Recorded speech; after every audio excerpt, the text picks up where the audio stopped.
Recording in progress. देखो भाई, नया चैप्टर स्टार्ट जिसे अपन बोलते हैं इलेक्ट्रोलिसिस। ठीक है, इलेक्ट्रोलिसिस, ये जो वर्ड है इलेक्ट्रोलिसिस, ये दो वर्ड से मिलकर बना है। एक तो है इलेक्ट्रो, तो इलेक्ट्रो मतलब ये मान लो कि इलेक्ट्रिसिटी, और दूसरा वर्ड है लिसिस। लिसिस मतलब होता है तोड़ना, ब्रेकिंग। ठीक है, सेपरेटिंग या ब्रेकिंग। ठीक है, तो हम कोई ऐसी रिएक्शन जो अपने आप नहीं होती है, उस रिएक्शन को हम इलेक्ट्रिसिटी की मदद से कराएं। दो टाइप की रिएक्शन होती है, एक रिएक्शन होती है स्पॉन्टेनियस, एक होती है नॉन स्पॉन्टेनियस। स्पॉन्टेनियस रिएक्शन जो अपने आप हो जाए, जैसे एसिड और बेस को मिलाओगे अपने आप ही सॉल्ट एंड वाटर बन जाएगा, आपको हीट मीट कुछ करने की जरूरत नहीं, वो कौन सी हो गई? स्पॉन्टेनियस।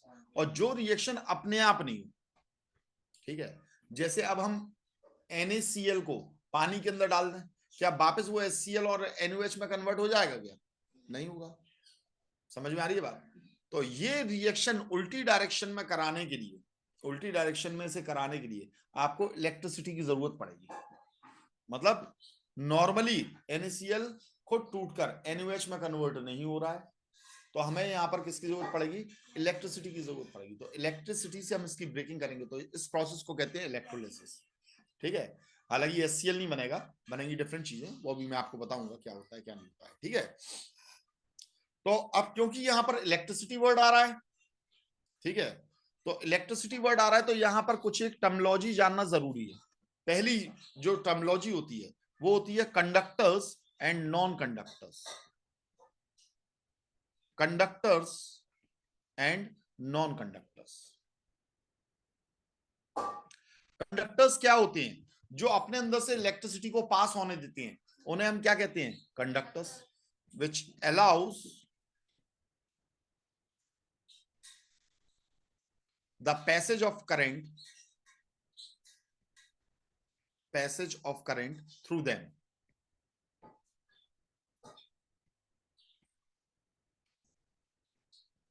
ठीक है, और जो अलाउ नहीं करते हैं, do not allow passage of current through them are known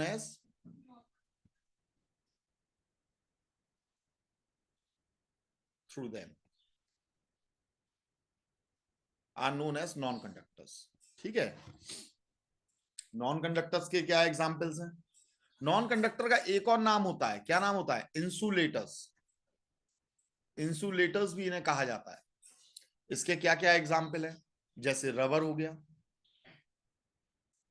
जैसे वुड हो गई है, ठीक है, जैसे प्लास्टिक हो गई है, ये सब इसके एग्जाम्पल होते हैं। ठीक है, ये सब इसके एग्जाम्पल है। इनमें से इलेक्ट्रिसिटी पास नहीं होती है, तो ये नॉन कंडक्टर्स कहलाते हैं। क्या कहलाते हैं? Non conductors. जितने भी नॉन मेटल्स होते हैं, ये सब भी क्या होते हैं? नॉन कंडक्टर्स होते हैं या इंसुलेटर्स होते हैं। सिर्फ एक को छोड़ दो, except carbon in the form of graphite. Graphite मतलब होता है कार्बन। ठीक है, ये एक अच्छा कंडक्टर होता है, इज अ गुड कंडक्टर। ठीक है, बात समझ आई है? तो जो इलेक्ट्रिसिटी को कंडक्ट करते हैं उन्हें कंडक्टर्स, और जो नहीं करते उन्हें इंसुलेटर्स या नॉन कंडक्टर कहा जाता है। अब कंडक्टर भी दो टाइप के होते हैं।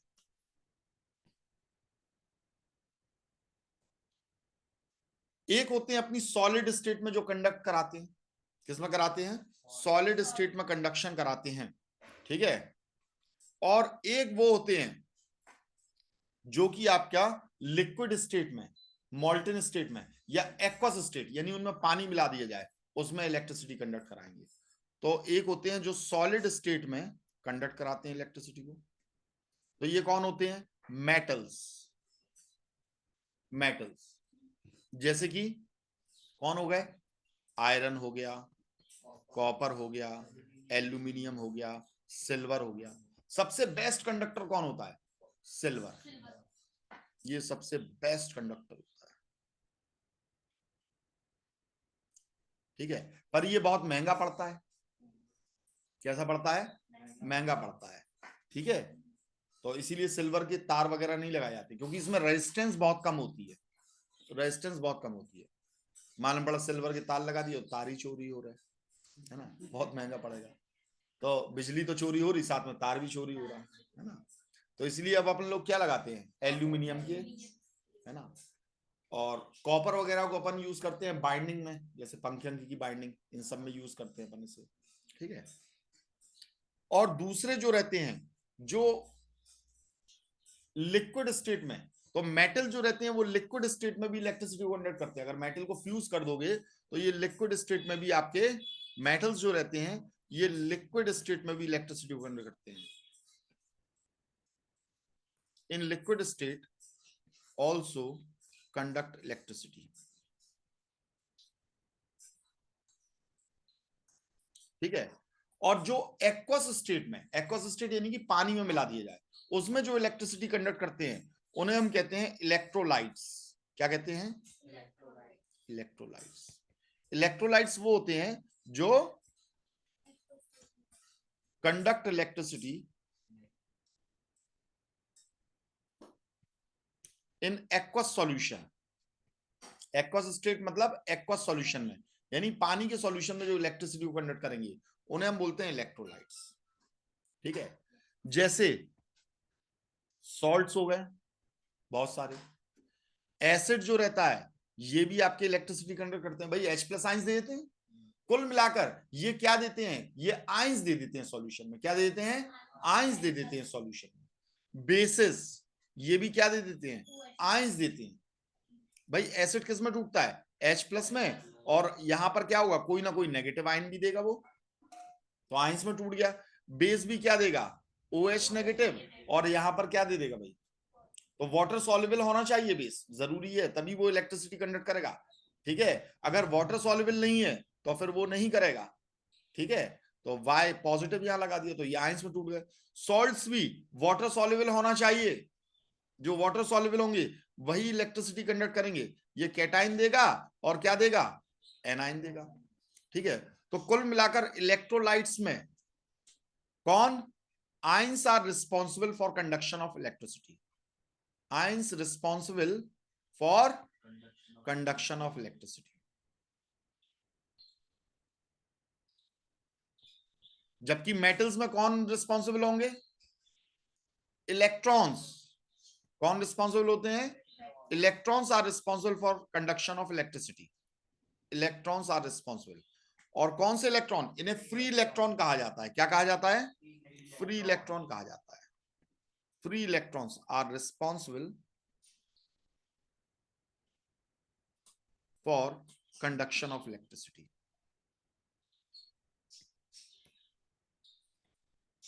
इलेक्ट्रिसिटी के कंडक्शन के लिए ये रिस्पॉन्सिबल रहते हैं।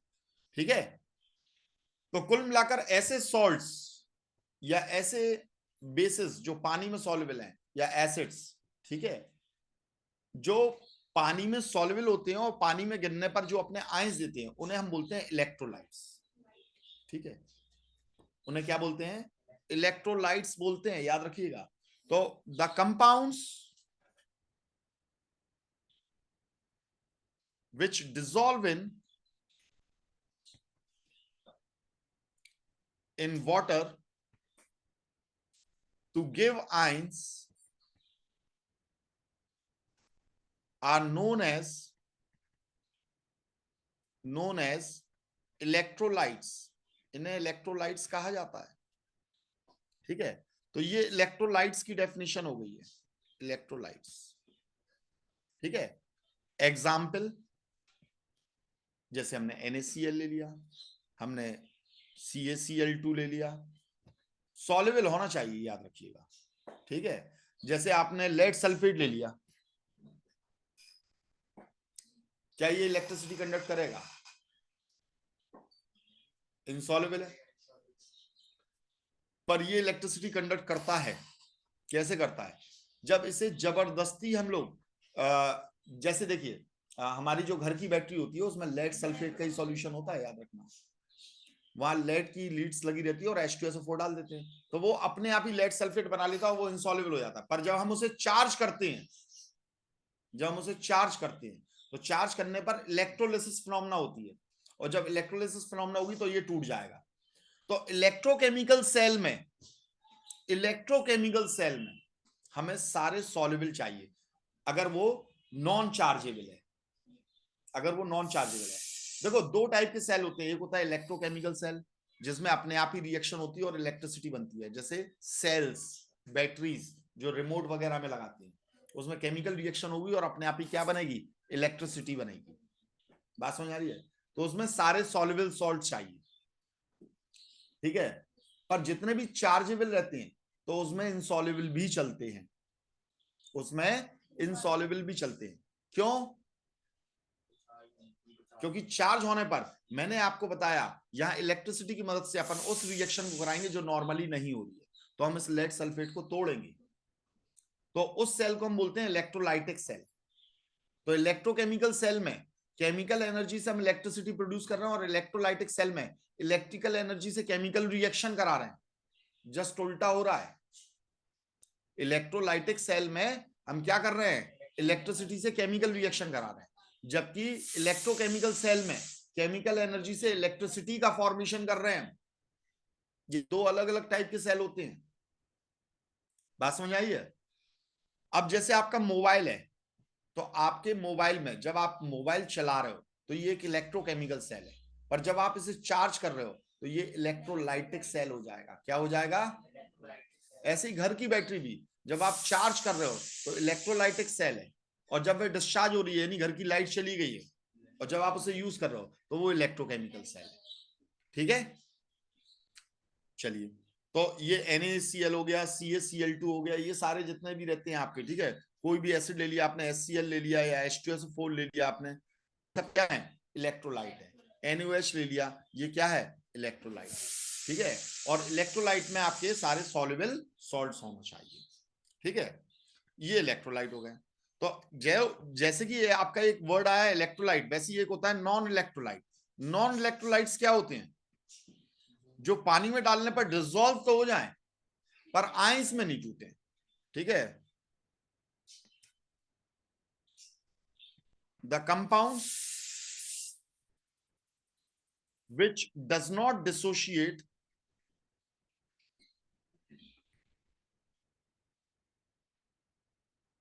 in water to give ions। तो ये डिसॉल्व तो हो सकते हैं लेकिन डिसोशिएट नहीं होंगे आइंस में। जैसे एग्जांपल, शुगर ले लिया, शक्कर पानी में डालोगे तो वो अपने आइंस में नहीं टूटेगी। यूरिया ले लिया आपने, इसे आप डालोगे तो ये क्या होगा, ये आइंस में नहीं टूटेगा। किसमें नहीं टूटेगा? आइंस में नहीं टूटेगा। तो हम इसे क्या कहेंगे, क्या कहेंगे बेटा? नॉन इलेक्ट्रोलाइट कहेंगे। समझ में आ गई बात? नहीं आई? ठीक है।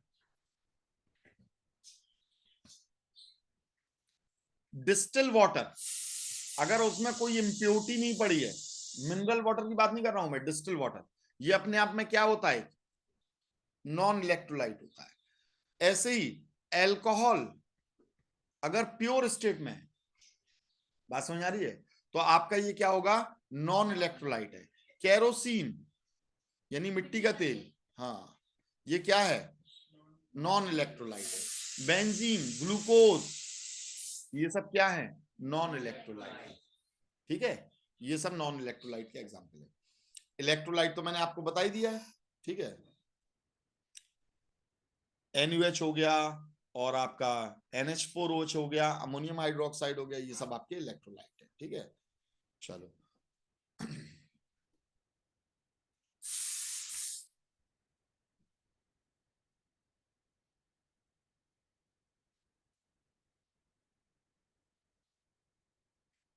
अब दूसरी बात क्या होती है, मेटल्स यानी जो मेटलिक कंडक्टर होते हैं, ठीक है, यानी कंडक्टर के बारे में अपन बात कर रहे थे। तो कंडक्टर दो टाइप के होते हैं, एक कौन से हो गए आपके, मेटलिक कंडक्टर हो गए, मेटलिक कंडक्टर हो गए, और दूसरे कौन से हो गए, इलेक्ट्रोलाइटिक कंडक्टर हो गए, इलेक्ट्रोलाइटिक कंडक्टर।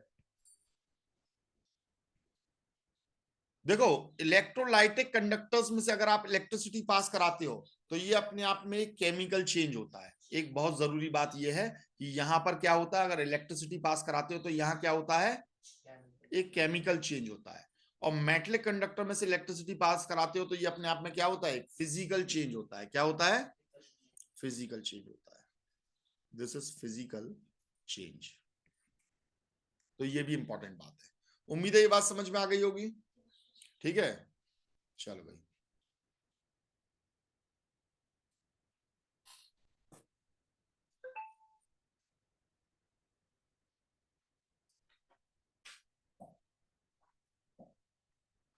अब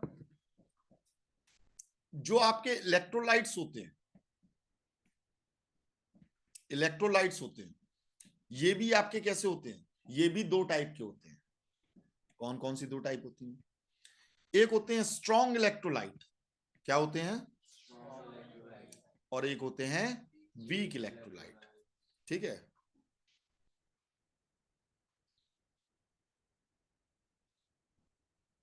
वीक इलेक्ट्रोलाइट। स्ट्रॉन्ग इलेक्ट्रोलाइट कौन होंगे? जो 100% क्या हो जाते हैं, डिसोशिएट हो जाते हैं। क्या हो जाते हैं? ठीक है, जो 100% डिसोशिएट हो जाते हैं, यानी पूरे पूरे टूट जाते हैं। किसमें?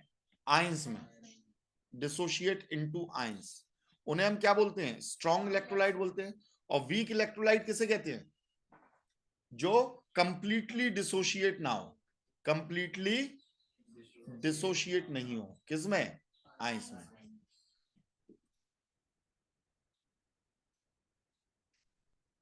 Do not completely dissociate into ions. ये आयंस में पूरे पूरे नहीं टूटेंगे। उन्हें हम क्या बोलेंगे? वीक इलेक्ट्रोलाइट बोलेंगे। क्या बोलेंगे? वीक इलेक्ट्रोलाइट बोलेंगे। बात समझ आइए। अब देखो, सारे के सारे सॉल्ट जो रहते हैं, all salts are strong electrolyte. सारे के सारे सॉल्ट्स क्या होते हैं? इलेक्ट्रोलाइट्स होते हैं। ठीक है,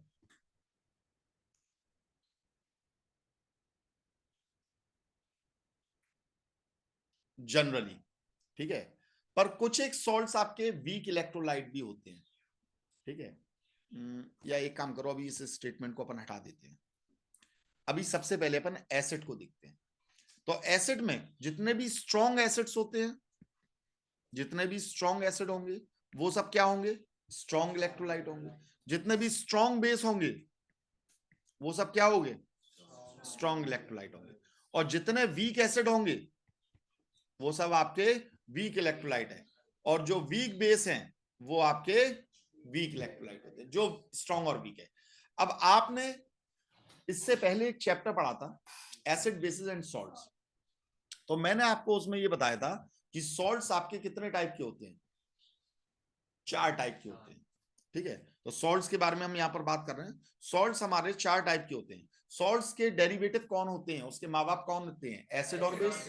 तो मैंने आपको ये बताया था कि ये कितने टाइप के होते हैं। देखिएगा, ये कितने टाइप के होते हैं। तो ये 4 टाइप के होते हैं। कौन कौन से 4 टाइप होते हैं?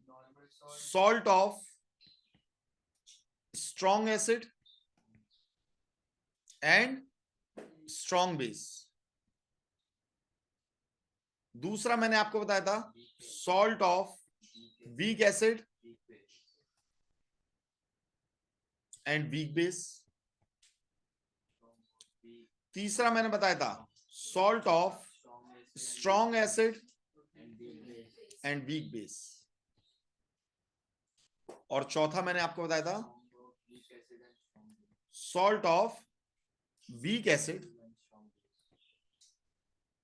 And strong base. ठीक है, और ये कैसे बनते थे मैंने आपको बताया था। कैसे पहचान कर लेंगे अपन लोग इसकी? जैसे मैंने आपसे ये कहा, मैंने ये बोला Na2CO3, ये कैसा सॉल्ट होता है? तो आप सिंपली इसमें क्या मिला दीजिए? वाटर। वाटर क्या देगा? H+ और OH नेगेटिव। थ्योरेटिकली आप मिला दीजिए। यहां पर ये किस में टूटेगा? Na+1 में। और किस में टूटेगा? CO3-2 में। इसे इसके साथ लगाओ, इसे इसके साथ लगाओ, क्या बना? NaOH। और क्या बना है? H2CO3। ठीक है, अब समझना ये क्या है, अपने आप में एक स्ट्रॉन्ग बेस, और ये क्या है, वीक एसिड। 6 एसिड्स बताए थे मैंने आपको, है ना, जो वीक होते हैं। तो ये अपने आप में एक वीक एसिड है और ये एक स्ट्रॉन्ग बेस है। तो ये कैसा सॉल्ट हुआ, salt of strong base and weak acid. समझ में आई ये बात, नहीं आई? अब जरा एक चीज सोचकर देखिए, अगर ये स्ट्रॉन्ग बेस है तो ये 100% टूटेगा कि नहीं? ये 100% टूटेगा, ये 100% टूटेगा, और टूटकर Na+ ज्यादा हो जाएंगे, और कौन ज्यादा हो जाएगा, OH नेगेटिव ज्यादा हो जाएंगे। क्या ये 100% टूटेगा? नहीं टूटेगा। तो जरा एक चीज सोचिए कि हमने NaOH को डाला, तो ये तो अगर हमने इसके 100 मॉलिक्यूल्स लिए तो ये तो 100 के 100 OH नेगेटिव दे देगा कि नहीं? पर H2CO3 के आपने 100 मॉलिक्यूल्स लिए तो क्या ये 100 अपने आप में H+ दे रहा है?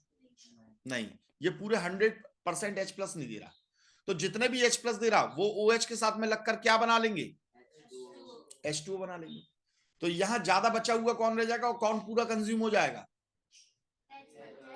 H+ पूरा कंज्यूम हो जाएगा कि नहीं? क्योंकि ये तो कम बनाया ना अमाउंट में, तो ये पूरा कंज्यूम हो गया। तो सॉल्यूशन में कौन बचा रह गया, OH नेगेटिव ज्यादा हो गया, और OH नेगेटिव ज्यादा हो गया तो सॉल्यूशन कैसा हो गया, बेसिक। कैसा हो गया? वैसे भी मैंने आपसे कहा था कि सॉल्ट ऑफ ये क्या है, strong base and weak acid, और जो चीज स्ट्रॉन्ग होती है सॉल्यूशन उसी का बनता है, तो इसलिए सॉल्यूशन कैसा हो जाएगा, बेसिक सॉल्यूशन हो जाएगा। इतनी बात समझ में आई है, नहीं आई? क्लियर अच्छे से?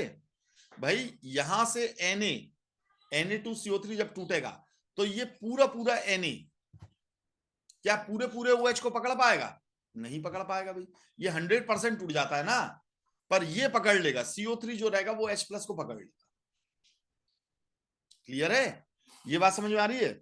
और यही बेस का फॉर्मेशन करता है, किस चीज का फॉर्मेशन करता है, इससे हमें मालूम चलता है कौन से सॉल्ट्स आपके स्ट्रॉन्ग होंगे और कौन से सॉल्ट आपके वीक होंगे, और इसे अब हम कल समझाएं। ठीक है?